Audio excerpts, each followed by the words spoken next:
Ma jeunesse, j'ai grandi, je suis née à Rueil-Malmaison, voilà, dans le 92. Et puis j'ai été à l'école comme tout le monde et j'ai commencé le violon à l'âge de 7 ans et j'ai commencé à chanter aussi, à prendre des cours à l'âge de 7 ans. Voilà, j'étais au conservatoire pour le violon et c'était très compliqué. Du coup, j'ai pas fait plus de 3 ans de violon. Voilà, c'était trop scolaire pour moi et c'était pas, je pense, la bonne manière d'approcher en fait un instrument. Voilà, j'ai délaissé un petit peu le violon et les instruments et puis j'ai fini par faire que chanter. Et puis à un moment donné, j'ai quand même voulu, je suis passionnée de musique depuis toujours, j'ai quand même voulu avoir un instrument avec lequel m'accompagner et j'ai choisi la guitare à 15 ans. J'ai eu ma première guitare quand j'ai eu mon brevet des collèges, c'était mon cadeau et voilà, j'ai jamais quitté cette guitare depuis mes 15 ans. Et puis on s'en est suivi forcément des concerts. Je pense à l'âge de 16-17 ans, j'ai commencé à faire mes premiers concerts. Et puis à avoir des petits groupes, on faisait des mariages et des choses comme ça. Voilà. Après j'ai toujours écouté tout plein de styles de musique différents, mais ce qui m'a le plus touchée, en tout cas là où je me suis le plus retrouvée, c'est dans le rock évidemment. Voilà. Donc je suis d'origine franco-iranienne. Je suis née en France, dans la région parisienne, mais mon papa vient de Téhéran, en Iran. Et puis voilà, c'est quelque chose qui est très...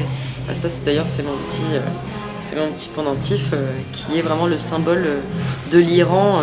Donc c'était la religion zoroastrienne qui était avant l'islam, qui a été importée après.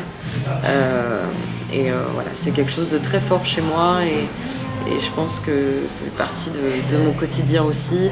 Et c'est quelque chose que je partage aussi avec mon papa, qui lui écrit des poésies et tout ça. Et je pense que c'est lui qui m'a aussi amenée à la musique, quoi. Il est artiste et du coup c'est lui je pense qu'il rêvait d'avoir des enfants artistes. Donc ma sœur aussi est artiste, elle en fait pas son métier, mais ma petite sœur Ariane aussi joue de la guitare, elle chante absolument magnifiquement bien. Voilà, je pense que il pensait pas en tout cas que j'allais en faire mon métier. Si, comme toi papa, tout comme toi. J'ai appris seule, en autodidacte.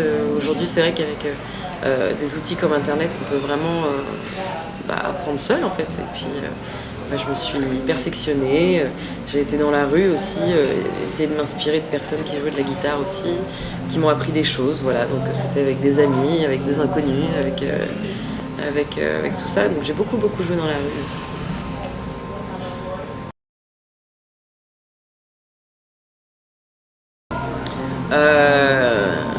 Il y a des choses un peu inavouables aussi dans les influences, mais enfant j'aimais moi les grandes chanteuses, Mariah Carey, Whitney Houston, Céline Dion évidemment parce que c'était le côté français, voilà, donc toute cette époque avec Goldman, je pense qu'elle m'a donné aussi le goût, voilà, elle fait quand même un peu de blues quoi, mine de rien à cette époque, donc ça m'a ouvert à tout ça et puis ce que je voulais c'était avoir une belle voix comme toutes ces chanteuses là. Donc voilà, ça fait partie de mes idoles. Et puis après, j'ai été plus dans le côté rock, bien dur, le métal et tout. Et j'ai commencé à écouter des groupes comme Nirvana, et après des trucs un peu plus sauvages, comme System of a Down ou Rage Against the Machine, des choses comme ça. Mais je pense que j'avais besoin justement de cette force et ce rock quoi, pour me trouver en fait après en tant que femme et en tant que jeune fille à l'époque. Si, il y a quand même évidemment, donc en 2007, j'ai découvert comme La Terre entière, Amy Winehouse, qui m'a énormément inspirée. Et c'est là que j'ai été creusée justement dans des influences différentes que le rock que j'écoutais vraiment. Je suis allée plus dans le jazz, dans la soul. Et puis j'ai essayé de savoir de qui elle s'était influencée en fait. Et c'est en trouvant ces influences que je me suis ouverte justement à tout ce côté années 60. Et puis après j'ai remonté le temps, 50, et puis j'ai découvert Elvis Presley, enfin voilà, une chose en emmenant une autre.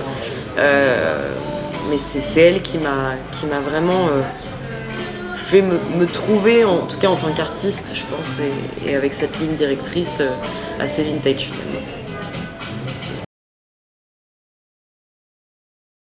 Je pense que j'ai écrit mes premières chansons à l'âge de 16-17 ans pour essayer justement de faire comme mes idoles.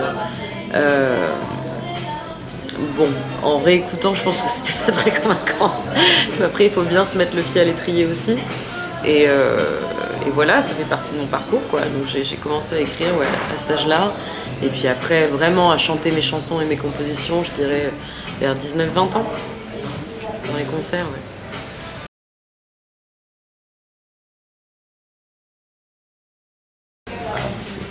Ben, donc je jouais pas mal dans la rue et j'essayais de trouver justement des scènes, des cafés et tout ça, mais je voyais tous ces trucs des musiciens du métro et je me disais que j'aimerais bien en faire partie de cette famille-là, de pouvoir rencontrer des gens aussi. Je me disais que ça pouvait avoir une influence sur mes rencontres. Et ça a été le cas, donc j'ai appelé en fait les musiciens du métro qui m'ont dit faut passer une audition et puis après vous avez la carte et pendant 6 mois vous pouvez jouer où vous voulez dans le métro. Et je trouvais ça super, donc j'ai passé cette audition, j'ai été prise tout de suite. Donc déjà aussi pour moi c'était un premier tremplin quoi, de chanter devant des gens et de me faire juger pour savoir si j'étais au niveau ou pas, de pouvoir me produire quoi. Et voilà, et ça a bien fonctionné. Et du coup j'ai joué dans le métro pendant presque 4 ans, alors par intermittence, j'y allais pas non plus tout le temps, il y a des périodes j'y allais moins. Mais du coup ça a été quand même mon école de la guitare et des concerts qui m'ont apporté énormément de rencontres et voilà, ça fait partie clairement de mon histoire quoi. Je suis très fière de ce parcours-là aussi. En tant que femme, c'est sûr qu'on est un peu plus vulnérable aussi parce que le métro, tout le monde y passe, donc il y a des gens bien, des gens moins bien, il y a forcément des histoires parfois qui sont moins heureuses aussi. Il y a parfois des petites embûches sur ce chemin, mais franchement il m'est jamais rien arrivé de grave et j'ai plus eu justement des bonnes rencontres et des bons souvenirs, c'est ça surtout que je garde. Je faisais les deux quoi, en fait je jouais dans le métro puis des fois ça m'arrivait d'aller jouer dans le bar juste après, donc je faisais j'étais à peu près aux mêmes périodes, donc j'ai joué dans tous les bars de Paris. Je pense que j'ai écumé les bars, les salles.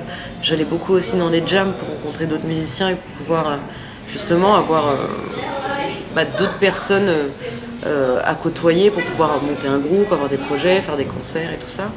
Donc voilà, j'ai joué dans les clubs, c'était ma maman. J'ai joué dans les clubs, j'ai joué franchement un peu partout, au réservoir à l'époque. J'ai commencé à faire des tremplins et des choses comme ça pour pouvoir m'entourer en tout cas de professionnels. J'ai monté un premier groupe, donc mon ancien copain en tout cas de l'époque, quand j'avais comme ça de 17 ans à 24 ans, il était bassiste lui, donc on a commencé vraiment en duo et puis après on a rencontré un batteur, on a commencé à jouer avec un batteur, on avait même un rappeur, mon ami Balthazar Gaulier qui venait rapper. Moi j'ai toujours aimé cette espèce de melting pot dans la musique, quoi, de pas forcément se soustraire à un style en particulier. Et puis je traînais beaucoup sur les quais de Seine aussi, j'ai rencontré pas mal de gens, dont des amis qui étaient aussi artistes, pas forcément musiciens, et on a créé un collectif ensemble qui s'appelle Rouge Rouge numéro 3, qui est toujours actif aujourd'hui et qui fait encore des jams et tout un tas de choses. Donc on a eu des lieux, on a beaucoup traîné dans les squats, on a monté des grosses jam sessions qui avaient pas mal de succès à l'époque. Donc on a fait plein de choses. C'est vrai que ma vingtaine a été très très remplie de plein d'expériences et de plein de rencontres qui m'ont un peu propulsée. Voilà, c'est grâce à ces gens que j'ai rencontrés que j'en suis là aujourd'hui. C'est sûr, ça a eu une influence majeure sur ma vie et ma carrière. Je pense que c'était pour une fête de la musique à Courbevoie, justement avec JC, le bassiste, mon ex-copain. On avait fait un petit concert en duo. Je pense que c'est le premier vrai concert que j'ai fait. J'avais déjà fait des scènes en prenant des cours de chant depuis de nombreuses années. T'avais l'espèce de spectacle de fin d'année et tout ça à l'adolescence, mais mon premier comme ça vrai concert, c'était pour une fête de la musique. Et oui, comme tout le monde, je pense, comme beaucoup en tout cas d'artistes. Et t'as bien quel souvenir de dire le track, pas le track, comment ça s'est passé? Oh, je pense que j'avais le track à l'époque. Mais c'est des choses que tu oublies finalement, j'ai l'impression, en grandissant. Il y a beaucoup de choses qui sont assez floues finalement de cette période. Il y a des choses très fortes dont je me souviens. Mais des choses comme ça, comme le track et tout, Il me semble que j'étais quand même plus traqueuse qu'aujourd'hui. Aujourd'hui, c'est très rare que je traque. J'arrive à maîtriser. Puis je suis très bien accompagnée sur scène aussi, donc ça me donne beaucoup de force.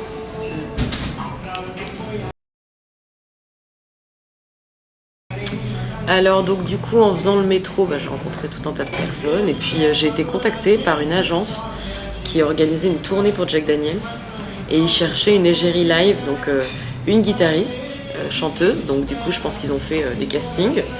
Même je me souviens d'avoir participé au casting, il y avait pas mal d'autres nénettes qui étaient là aussi.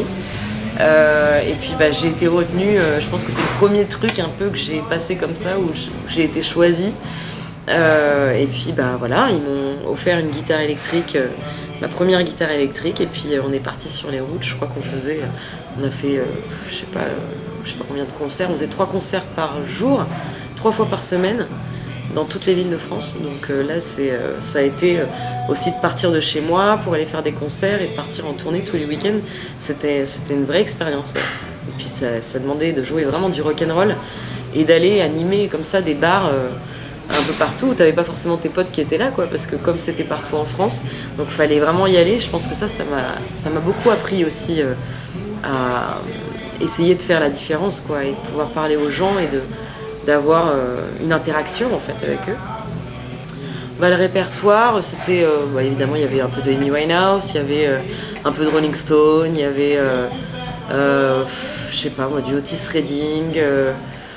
Voilà, on prenait des grands standards comme Tainted Love, I Love Rock'n'Roll, des choses comme ça que tout le monde connaît et qui peuvent un peu foutre la pêche.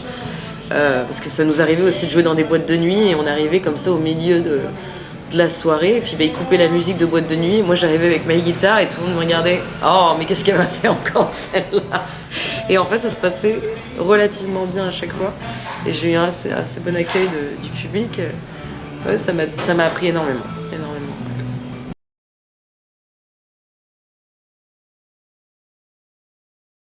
C'est quelque chose que je voulais pas faire, The Voice à la base. Pour moi, c'est des trop grosses machines. J'ai pas la télé depuis une vingtaine d'années. C'est pas quelque chose qui me parlait trop. Et puis je me disais, on va essayer de me rentrer dans un moule. Alors moi, faut même pas essayer. Je suis allergique au moule. Et du coup, c'était très compliqué pour moi. Mais on m'a contacté plusieurs fois depuis la première saison de The Voice pour me faire rentrer dans l'émission. Et j'ai refusé à chaque fois. Et finalement, dans le métro, j'ai rencontré une autre personne qui a partagé ma vie et qui me manageait un petit peu et tout ça. Et en fait, c'est lui qui m'a inscrit à The Voice et qui m'a dit mais si, il faut le faire, ça peut être bien. Et donc, je me suis laissée un peu porter au jeu. C'était... moi, je me disais, j'ai envie de faire un gros coup, une émission, puis après, je me barre, je m'en fous. Et puis, en fait, il y a quand même... cette espèce de trucs où tu as envie de te dire non mais je vais aller au bout, je vais essayer de voir jusqu'à où je peux aller en fait, de quoi je suis capable et voilà, j'ai accompli des choses que je pensais pas être capable de faire et je suis très contente de l'accueil que ça a eu au niveau du public. Il y a énormément de personnes qui regardent cette émission évidemment, donc ça a été un vrai tremplin pour moi, pour ma musique après et pour toute ma carrière qui a suivi. Oui, tu le vois, les évolutions, même en termes de followers, en fait, c'est le jour et la nuit, quoi. C'est vrai que quand tu passes sur TF1, t'as 8 millions de personnes qui regardent. Si tu touches même 1%, ça fait une différence qui est énorme. Donc, ça m'a donné aussi cette force-là. Aujourd'hui, c'est très important. Et on le dit souvent, c'est-à-dire on te fait « Oui, tu fais quoi comme musique? Ah, et t'as combien de personnes qui te suivent ?» C'est quelque chose qui est très important, comme si ça avait une valeur musicale, alors que moi je suis assez anti ça. Après j'ai de la chance d'être suivie par pas mal de personnes et ça me sert dans ma carrière, mais ça n'a jamais été pour moi un objectif en soi de gagner encore plus de followers,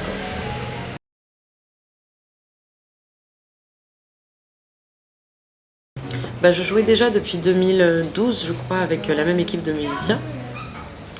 Et après The Voice, j'avais vraiment envie de sortir quelque chose. J'avais pas quelque chose qui était prêt déjà, mais j'avais pas mal de chansons. Et je me suis dit, bon, je vais faire un album. Et finalement, c'est quand même assez onéreux de faire un album. Donc j'ai choisi de faire plutôt 5 titres. Voilà, c'était une moins grosse prise de risque. Et je me suis dit, bon, on va demander à ce public qui me suit maintenant de me soutenir pour pouvoir faire cet album, ce petit album. Et ça a bien fonctionné. On a eu pas mal de personnes qui nous ont donné pas mal de sous pour pouvoir financer ce premier EP. Et puis voilà, on a eu de la belle presse après derrière. Donc c'était dans un style qui était assez différent. Et c'était un style aussi par lequel j'avais besoin de passer, je pense, ce truc un peu trip-hop et pas forcément dans lequel on m'attend du rock'n'roll ou de la soul proprement dite, typique des années 60. J'avais envie de faire quelque chose en mêlant, voilà, je suis vraiment une femme de mon époque, j'avais envie de mêler un peu cette soul des années 60 et puis de la musique un peu plus électronique. Et du coup, on est parti vers ce choix de musique. J'ai composé pas mal de titres, et après on a co-composé aussi avec mes musiciens pour avoir quelque chose qui nous ressemblait à tous. Et voilà, cette EP s'appelle Out of Line et il est disponible partout, encore en écoute.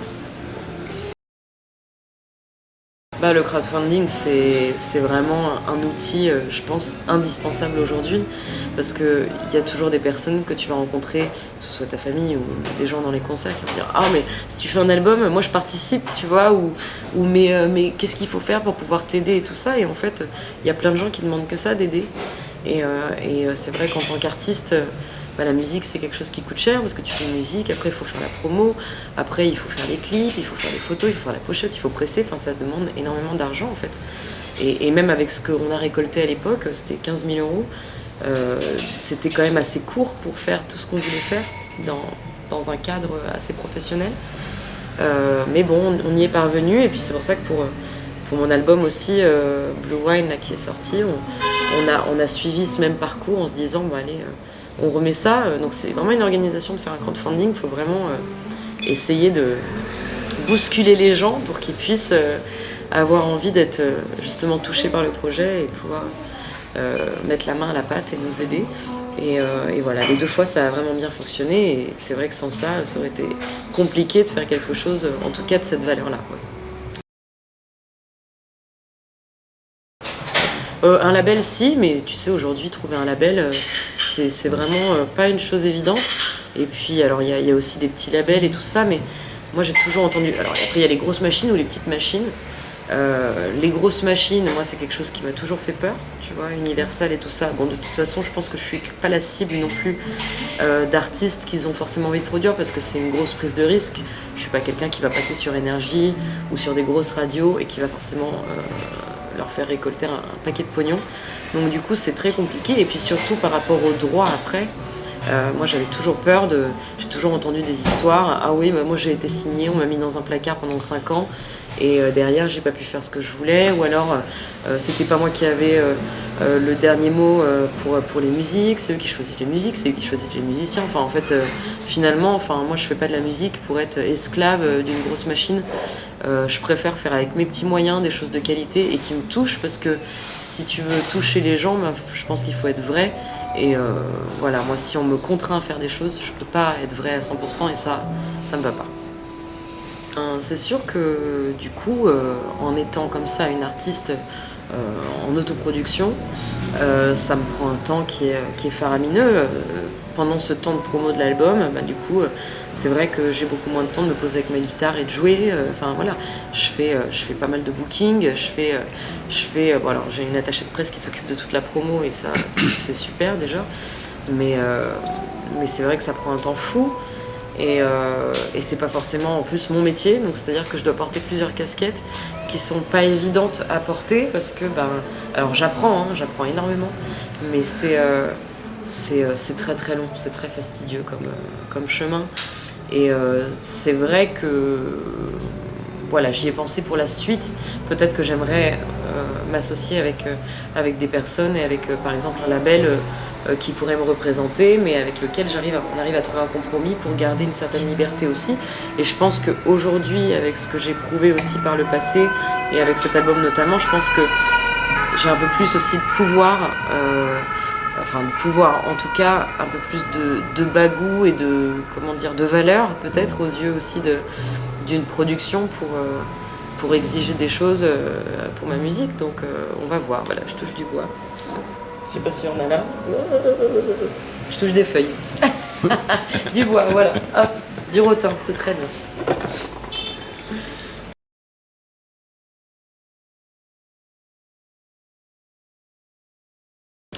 Alors donc suite à The Voice, donc j'ai quitté la compétition au bout de 3 émissions. Bon, on m'a dit après, la production m'a dit oh mais t'aurais pas dû sortir là et tout. Bon, après je sais pas si tout ça c'est vraiment vrai. Mais le lendemain matin, enfin ils m'ont dit on va se revoir, t'inquiète pas, on va faire des choses ensemble et tout ça. Bruno Berberès à l'époque qui s'occupe de tous les castings, de toutes les émissions comme ça musicales. Et aussi du coup des castings de toutes les comédies musicales. Et moi les comédies musicales ça n'a jamais vraiment été ma tasse de thé, tu vois, je te dis j'ai fait le métro, la rue, les squats, les trucs, enfin je viens vraiment d'un milieu qui est beaucoup plus underground et déjà la télé c'était un grand pas, mais alors une comédie musicale pour moi c'était no way. Et on m'appelle le lendemain matin, après avoir quitté l'émission, en me disant bah écoute voilà, il y a des castings pour un opéra rock, donc une comédie musicale. C'est coécrit par Zazie et donc c'est produit par Albert Cohen qui a fait Les 10 Commandements, 1789, Mozart l'opéra rock et tout ça. Donc je n'en ai vu aucun moi tellement vraiment c'est pas du tout mon monde. Et donc moi il me dit ça, je dis ah non c'est non. Enfin, c'est-à-dire, il n'y a même pas de discussion, même pas on se rencontre, rien. Il me dit, mais t'es sûr, mais quand même, tu devrais venir au moins rencontrer l'équipe, faire les castings. Je dis, non, ça m'intéresse pas. Bon, j'en parle quand même à mon agent, qui était mon copain de l'époque. Il me dit, mais si, mais attends, mais au moins passe les castings, vois, enfin... Et je fais, non, c'est mort. Enfin, vraiment, reste vraiment sur ma position. Non, je veux pas. Enfin, déjà pour moi, j'avais l'impression d'avoir un peu vendu mon âme, de faire...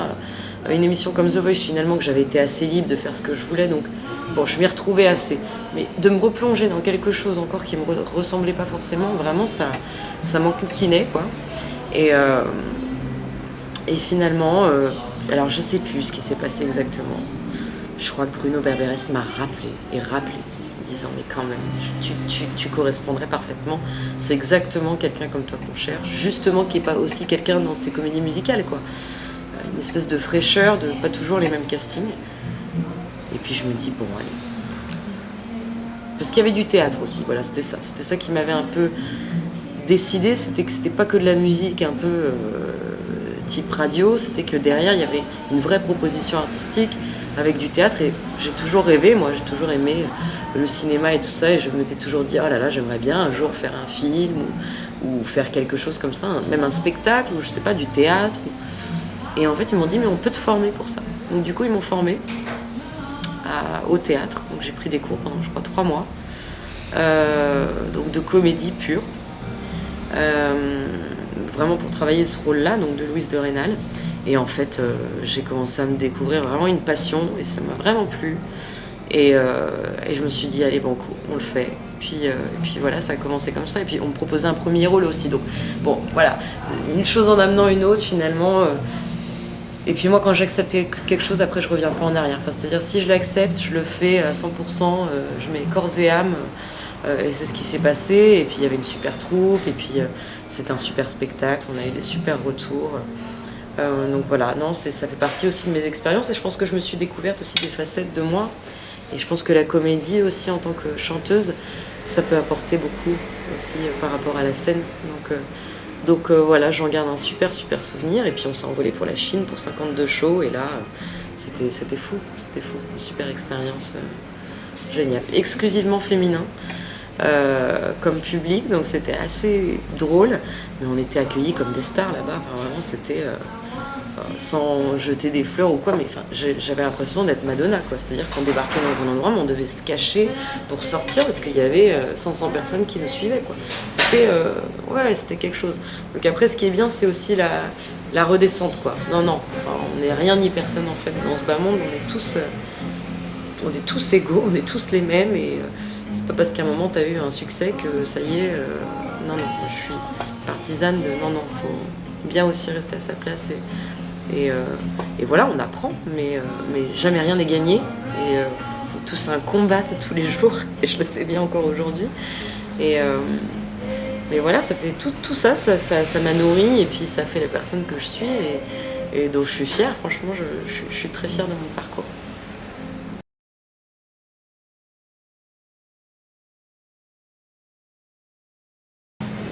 Donc déjà avec le Crazy Horse, il y avait un casting qui a été lancé, et puis j'ai un ami qui me dit mais tu devrais trop essayer tout ça. Lui il bossait au Crazy Horse déjà, Et donc j'ai passé les castings et peu de temps après on m'a appelé aussi, je crois la même semaine, on m'a appelé pour le Jean-Paul Gaultier qui était déjà bien abouti, quoi. Il tournait déjà depuis pratiquement 9 mois je crois pour le Fashion Freak Show aux Folies Bergères. Donc là c'était pour être doublure de la chanteuse principale.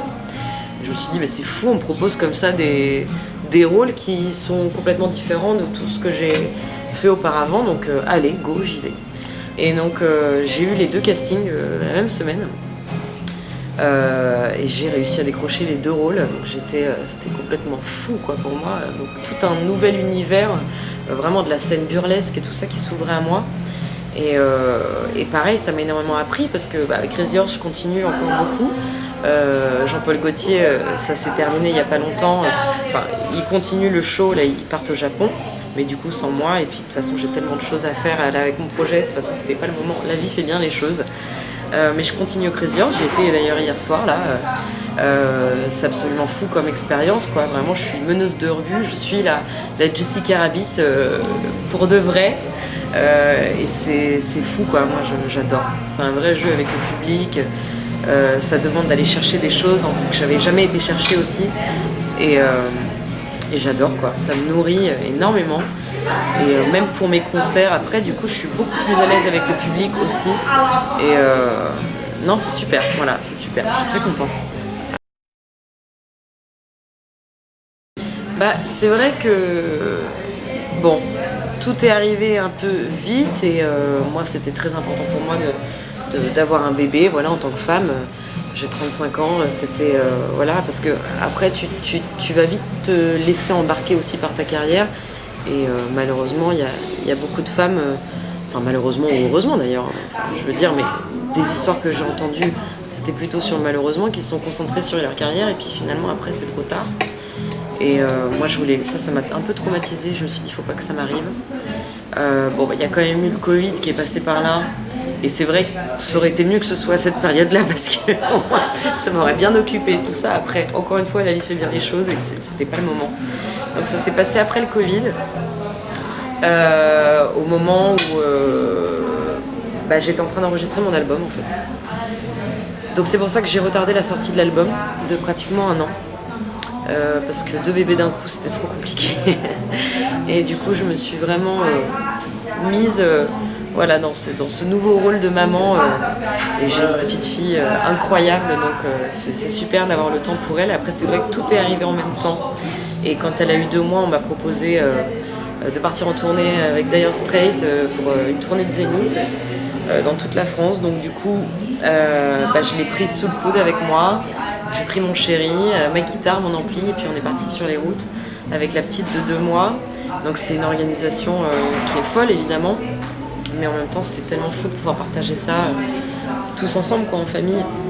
C'est une chance inouïe, donc voilà, c'est pas évident d'avoir ces 2 casquettes, faut réussir à jongler et encore j'ai l'impression que je le gère un peu mieux que mon chéri. Parfois c'est pour lui que ça peut être un peu lourd aussi parce que c'est vrai que du coup il s'occupe beaucoup de notre petite parce que un coup j'ai une interview, un coup j'ai un spectacle et puis surtout c'est l'année de mon album et du coup c'est très très prenant là surtout, voilà. Mais voilà, on arrive à s'organiser et à faire de belles choses et je suis très très chanceuse d'avoir et cette vie de famille et cette vie d'artiste qui arrive à se mélanger. Moi je suis la plus heureuse.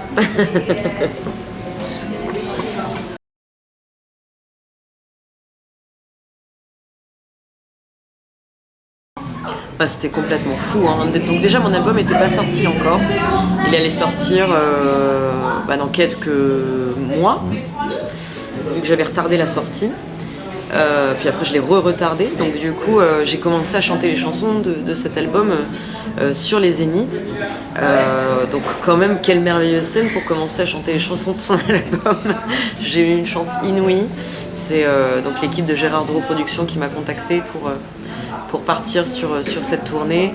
C'est juste une chance incroyable. Enfin, c'est vrai que quand tu vois mon parcours, tout s'est goupillé comme ça, il n'y a jamais vraiment eu de temps mort, et tant mieux, mis à part ce Covid, mais finalement où j'ai composé aussi. voilà, moi je suis quelqu'un qui m'ennuie jamais, c'est assez affreux d'ailleurs, mais j'ai toujours quelque chose dans la tête, toujours quelque chose à faire. Et du coup, voilà, donc cette tournée de 16 Zénith, c'était absolument fabuleux. D'ailleurs, Straight Experience, ils sont absolument incroyables, très humains, très gentils, très généreux. Et donc, j'ai passé un moment absolument fou. Alors après, sur les routes, avec le bébé, la voiture, d'aller de Zénith en Zénith, c'était complètement fou, quoi, comme expérience. T'es jamais dans la même ville, avec ton lit de bébé, ta guitare. Enfin, voilà, j'aurais des choses encore à raconter aussi quand je serai plus vieille. Et je suis super heureuse d'avoir pu faire ça, et j'espère que c'est pas la dernière tournée qu'on me propose aussi. Mais voilà, je pense pas, et en tout cas, c'était une expérience absolument folle. Je sais pas pourquoi il y a un truc qui me marque le plus, après c'est peut-être un peu idiot, mais sur les tournées comme ça, tu dors d'hôtel en hôtel, et puis avec le bébé, du coup, fallait s'organiser, donc on avait pris quand même le lit bébé, tout ça. Mais parfois, on me demandait si quand même il y avait des lits bébés dans les hôtels. Et en fait, dans les hôtels, ils avaient bien des lits bébés, mais il n'y avait pas de matelas avec. Parce qu'en fait, les matelas sont interdits dans les hôtels. Donc du coup, heureusement qu'on avait été bien organisé, on avait tout dans la voiture. Mais sinon, elle avait dû dormir sur... bref. Donc oui, t'as des anecdotes comme ça où tu te dis, mais où va le monde? Donc t'as le lit, mais t'as pas le matelas. Bon, c'est complètement fou. Donc voilà, oui, il y a eu des petites choses comme ça, mais... Non, sinon j'ai eu que des bonnes expériences, que des bons souvenirs.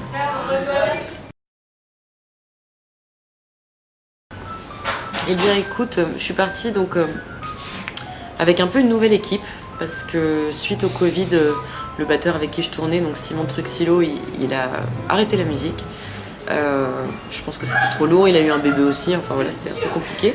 Donc du coup, on a dû trouver un nouveau batteur, qui est Félix Bourgeois, que je connaissais déjà depuis un moment, qui est absolument incroyable, autant humainement que musicalement. Donc on est parti sur cette idée-là, donc Andrew Mazingue avec qui je jouais aussi depuis une dizaine d'années, et puis Théo Dehonde à la guitare, avec qui je jouais depuis quelques temps déjà. On a co-composé beaucoup de choses ensemble avec Théo, beaucoup de chansons, c'est lui qui m'a poussé au français aussi.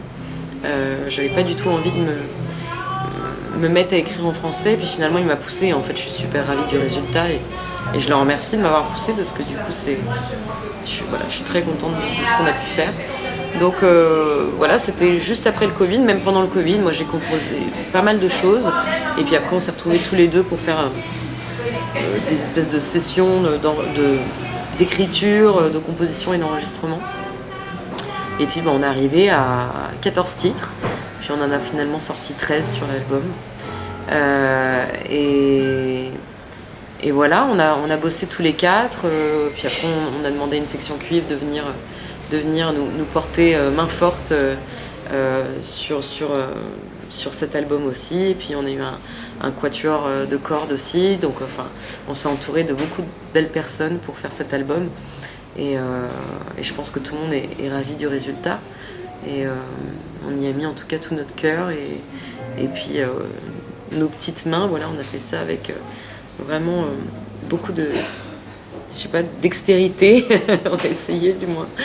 Et voilà, je lui souhaite une longue vie. Je pense que c'est déjà bien parti, c'est super. Je pense que l'enregistrement, il a duré...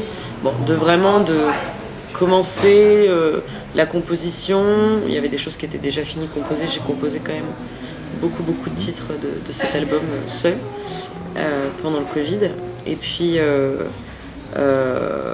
après on est parti en studio, donc du côté de Tours, je pense que c'était au mois d'octobre, et puis on a fini, tout a été mixé et masterisé et tout au mois de juillet, août quoi, parce qu'après il y a eu les vacances, les trucs, les machins, ça a repoussé, mais voilà, on a eu quand même, ça a pris pratiquement une toute petite année, on va dire, petite année, ouais. Le 14e titre, je voulais le sortir, et puis en fait c'était quand même un espèce de slow. Il y en avait déjà quand même pas mal dans l'album. Pourtant c'était une chanson qui était très importante pour moi et que j'aurais voulu sortir, mais après j'étais pas toute seule non plus à décider, et puis finalement on est tombé de commun accord et on est resté sur 13 titres, mais c'est pas grave, il existe, et puis prochain album. Ou alors en bonus. Ou en bonus. Ou en bonus, c'est possible aussi, on verra.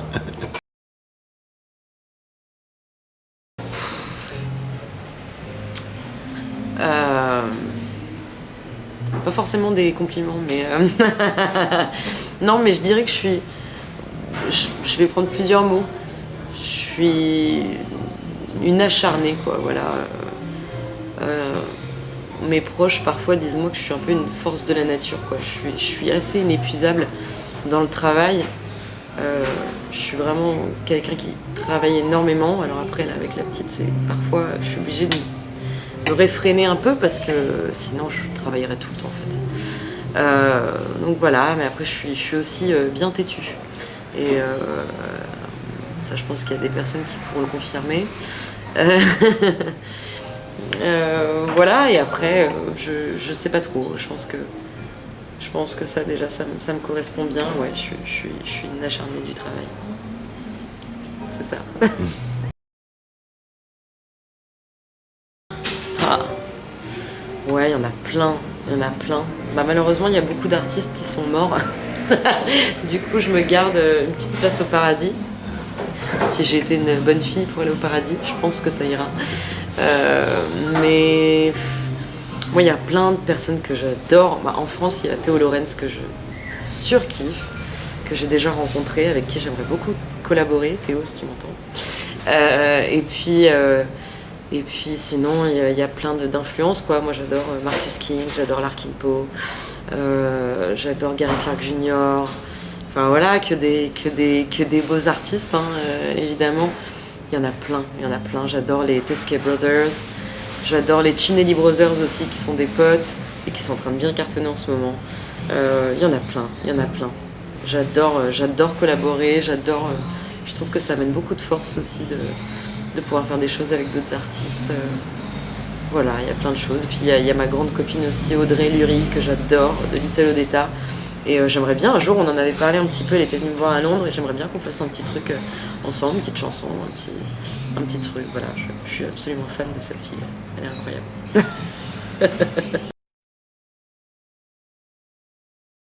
Les mois à venir, eh ben, il y a pas mal de choses qui bougent, hein, donc on a pas mal de propositions de festivals.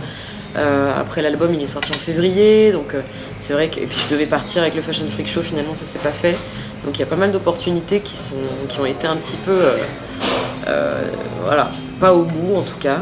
Mais je pense que ça sera plus sur 2024 qu'il va y avoir un plus gros coup, je l'espère en tout cas.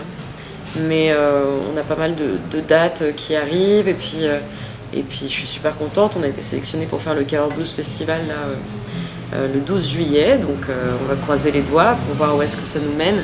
Et je pense que de faire des scènes comme ça, c'est très important aussi pour une carrière. Et puis voilà, de se faire un petit peu remarquer dans le milieu du blues, c'est toujours bon à prendre. Donc voilà, il y a plein de choses qui arrivent. Puis j'espère d'autres premières parties avec Gérard Drouot aussi. En tout cas, j'y travaille et je sais que je suis un peu voilà, dans les petits papiers. Donc j'espère qu'il y a des belles choses qui vont se profiler. Mais j'ai une très très bonne étoile et des anges gardiens absolument incroyables. Je sais qu'ils m'entendent. Coucou. Et donc voilà, je pense que la vie, elle a des beaux plans pour moi. Je l'espère, en tout cas.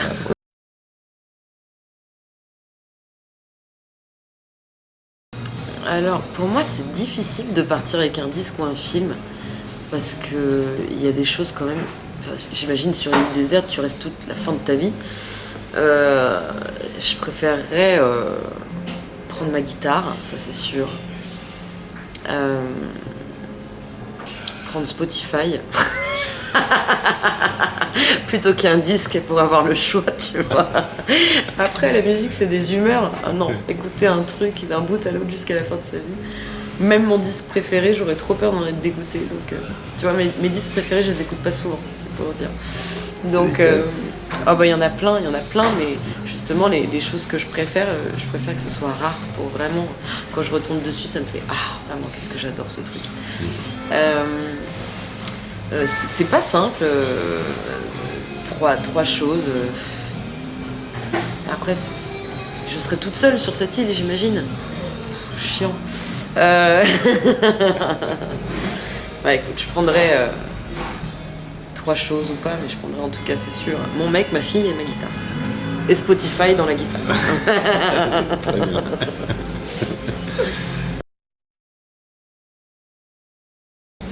Ben, en ce moment, on n'en a pas trop parlé là, mais En ce moment, c'est vrai qu'il y a un combat qui me tient vraiment à cœur, c'est tout ce qui se passe en Iran. Moi, mon père, il est artiste iranien, il a fui son pays et tout ça. Et ce qui se passe en ce moment en Iran me touche énormément. C'est là où il y a mes racines. Et je n'ai jamais pu y mettre un pied encore. Donc j'ai espoir de pouvoir y aller bientôt et que les choses puissent un peu s'apaiser. Enfin, en tout cas, aller très fort pour renverser ce régime. Et puis après, que ça puisse s'apaiser. Donc j'y mets beaucoup d'espoir. Et je pense que ça arrivera, voilà, ça doit arriver. Et puis, ce que j'aimerais, ça serait pouvoir aller jouer là-bas. Je pense que c'est un de mes plus grands rêves, ouais. Pouvoir aller jouer ma musique en Iran, là où du coup, une femme qui chante ses propres chansons et faire du rock, c'est carrément interdit. Donc voilà, j'espère qu'un jour ça pourrait être possible et surtout viable, tu vois, comme projet. Mais j'y crois, voilà. Donc le mot de la fin, c'est femme, vie, liberté.